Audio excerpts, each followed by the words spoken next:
Nursing क्षेत्रात career करायचंय आणि एक मोठी संधी शोधताय का? मग थांबा, ही माहिती खास तुमच्यासाठीच आहे. EMRS हो, एकलव्य मॉडेल रेसिडेन्शियल स्कूलमध्ये स्टाफ नर्स पदासाठी एक जबरदस्त भरती आलीये आणि ही भरती तुमचं आयुष्य बदलू शकते.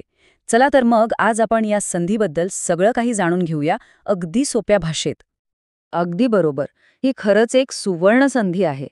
पण थांबा, इथे एक मोठा ट्विस्ट आहे. एक अशी गोष्ट आहे जी तुम्हाला माहितीच पाहिजे. या परीक्षेचा जो पॅटर्न आहे ना, तो आपल्या नेहमीच्या नर्सिंग परीक्षांसारखा नाहीये. अजिबात नाही.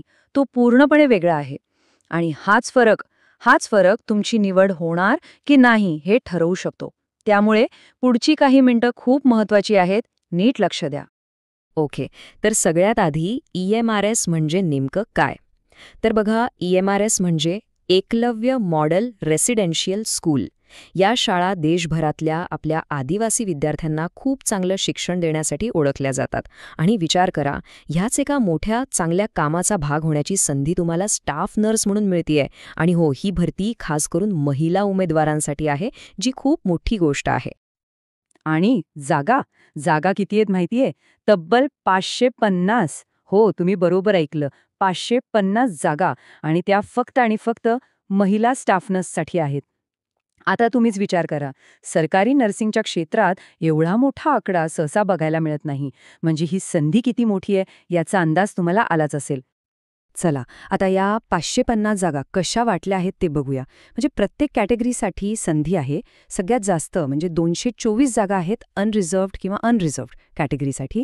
त्यानंतर OBCसाठी आहेत 148 जागा, SCसाठी 82, STसाठी 41 आणि EWS कॅटेगरीसाठी आहेत 55 जागा. म्हणजे बघा, जवळजवळ प्रत्येक प्रवर्गासाठी इथे एक चांगली संधी आहे. ठीक आहे, जागा तर खूप आहेत, पण मग ह्या पदासाठी अर्ज कोण करू शकतं? म्हणजे पात्रता काय हवी? काही महत्वाचे नियम आहेत जे आपल्याला पाळावे लागतील. चला तर मग बघूया ते नेमके काय आहेत. तर बघा, इथे 3 मुख्य गोष्टी आहेत. पहिलं म्हणजे तुमचं शिक्षण. तुमच्याकडे BSc नर्सिंग किंवा पोस्ट बेसिक BSc नर्सिंगची डिग्री हवी. दुसरी आणि सगळ्यात महत्वाची गोष्ट म्हणजे अनुभव. कमीत कमी 50 बेडच्या हॉस्पिटलमधला 2.5 वर्षांचा अनुभव कंपल्सरी आहे, हे लक्षात ठेवा. आणि तिसरं म्हणजे वय. जनरल कॅटेगरीसाठी 35 वर्षांपर्यंतची अट आहे आणि OBCसाठी 3 वर्ष, तर SC/STसाठी 5 वर्षांची सूट आहे. ओके, आता जरा अर्जाच्या फीबद्दल बोलूया. म्हणजे अर्ज करण्यासाठी किती खर्च येईल. इथे वेगवेगळ्या कॅटेगरीसाठी वेगवेगळी फी आहे, त्यामुळे हे नीट समजून घ्या. तर बघा, जे उमेदवार जनरल, OBC आणि EWS कॅटेगरीमध्ये येतात त्यांना एकूण ₹1,500 भरावे लागतील. यात ₹1,000 ॲप्लिकेशन फी आणि ₹500 प्रोसेसिंग फी आहे. पण जे उमेदवार SC/ST किंवा दिव्यांग आहेत त्यांच्यासाठी एक खूप चांगली गोष्ट आहे.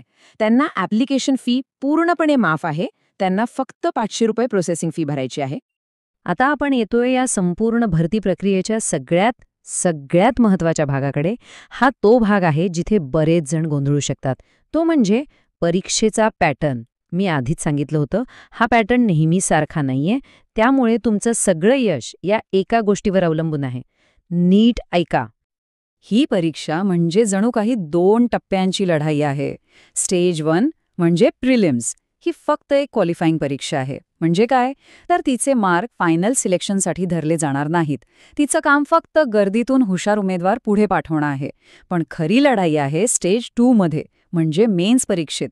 तुमचं फायनल सिलेक्शन फक्त आणि फक्त याच परीक्षेच्या मार्कांवर ठरणार आहे. आणि यात नुसते MCQs नाहीत, तर तुम्हाला वर्णनात्मक उत्तरं सुद्धा लिहायची आहेत. इथेच खरी परीक्षा होणार आहे तुमच्या ज्ञानाची. मग ह्या नोकरीपर्यंत पोहोचण्याचा रस्ता कसा आहे? हे 4 सोपे टप्पे लक्षात ठेवा. स्टेप 1, स्टेज 1ची परीक्षा पास करा. स्टेप 2, 1:10चा रेशोमध्ये शॉर्टलिस्ट व्हा. स्टेप 3, स्टेज 2ची मेन्स परीक्षा द्या आणि आपलं बेस्ट परफॉर्मन्स द्या. आणि फायनली स्टेप 4, फायनल मेरिट लिस्टमध्ये आपलं नाव बघा.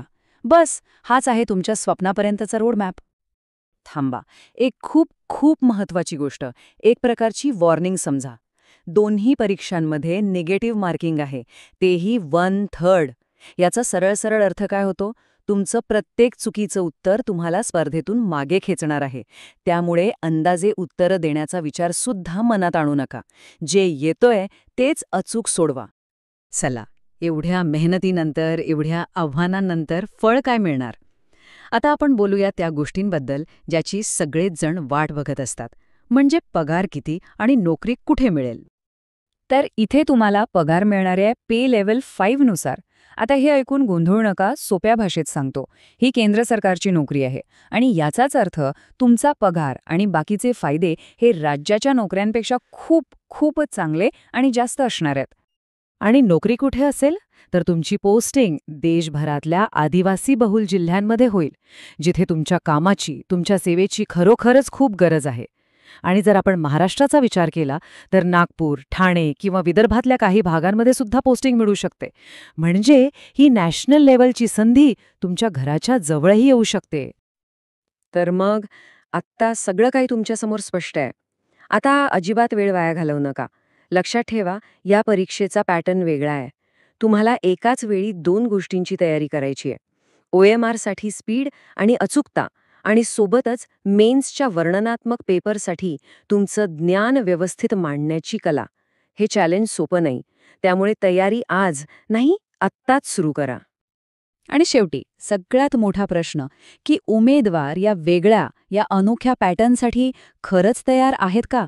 या एका प्रश्नाचं उत्तर तुमच्या पुढच्या काही महिन्यांची दिशा ठरवणार आहे. एक गोष्ट कायम लक्षात ठेवा, अशा संधी आयुष्यात परत परत येत नाहीत.